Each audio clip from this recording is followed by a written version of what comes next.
I am officially bulletproofed. Yes, that's why my skin is glowing and I'm looking ripped and jacked. It's because every morning I take my mycotoxin-free bulletproof coffee and mix it up with MCT oil and grass-fed butter. Why, do you ask? Well, it does a lot of things. It replaces my meal for the morning, and it gets my brain all the right nutrients they need. Those oils, that fat, and then I don't eat until 1 or 2 o'clock. So it's not really just coffee. It's turning into a lifestyle. What the hell is it? And where have I just been, actually, while I was lucid dreaming to my lucid living? Indeed. Which is actually something I'm really curious about, which is the lucid living. You wrote a book called Lucid Living, is that right? A small little book. Yeah. Tell us more, because okay. I'm very into it. And this will help with the paralogical thinking. I mean, the paralogical thinking is I mean, I'll go to the lucid living and use it straight away. But the essence of paralogical thinking is just going, look, logical thinking is great. Actually, I'm a big fan of it. I really wish people, especially in spirituality, would be more logical.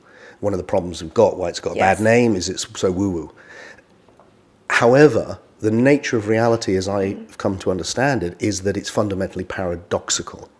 So which means when you come down to the depths of reality, you need to embrace paradox. And the example I use in the book, there's many, but one is from quantum physics. Very famously now people know that in experiments with light, what is light? The particle wave dual theory of light, right? That you get, is it a wave?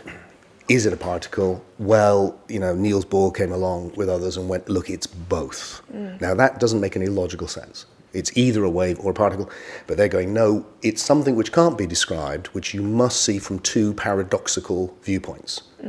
So paralogical thinking is embracing paradoxically opposite viewpoints at the same time.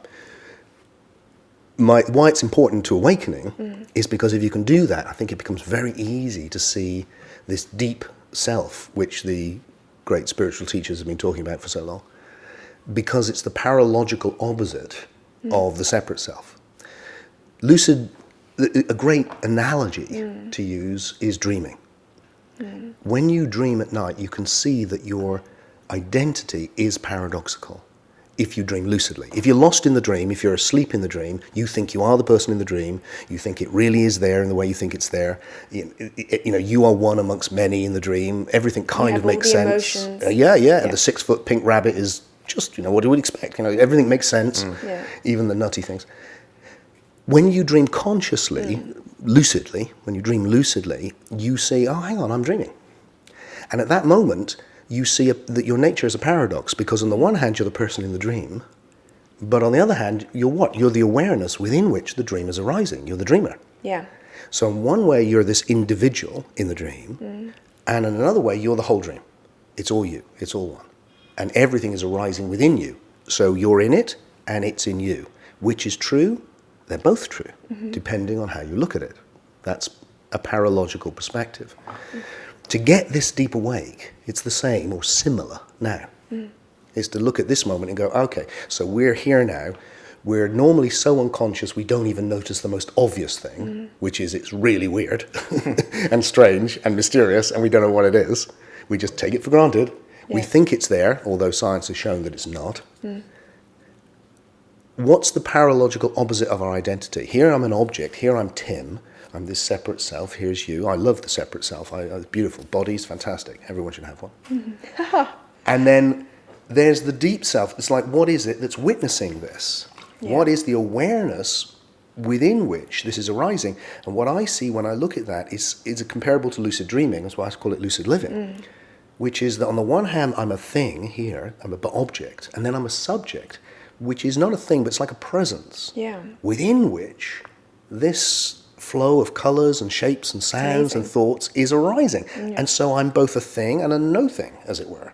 And I'm in this, Tim is in the world, but here there's a deeper, spacious identity, and the world exists in me.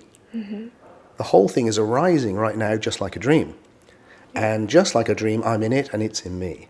And like a dream, here, Tim is a unique perspective, and I'm meeting you, and what's so glorious about you is you're not me. You're separate from me. You're a different perspective on this. But when I come back into that deepest presence, there's no difference. Is that a collective conscious? It feels like there's one of us dreaming itself to be everything and everyone, and then meeting itself in all of these different guises. And then to return to your question about what I do at the mystery experience retreats, is if I can take people deeply enough to experience that for themselves, when they look in someone's eyes, they can both see the separate individual, and beyond that, they can see the one is looking at itself by appearing to be two. Yeah. And that's very deep and very beautiful. And that's the deep love.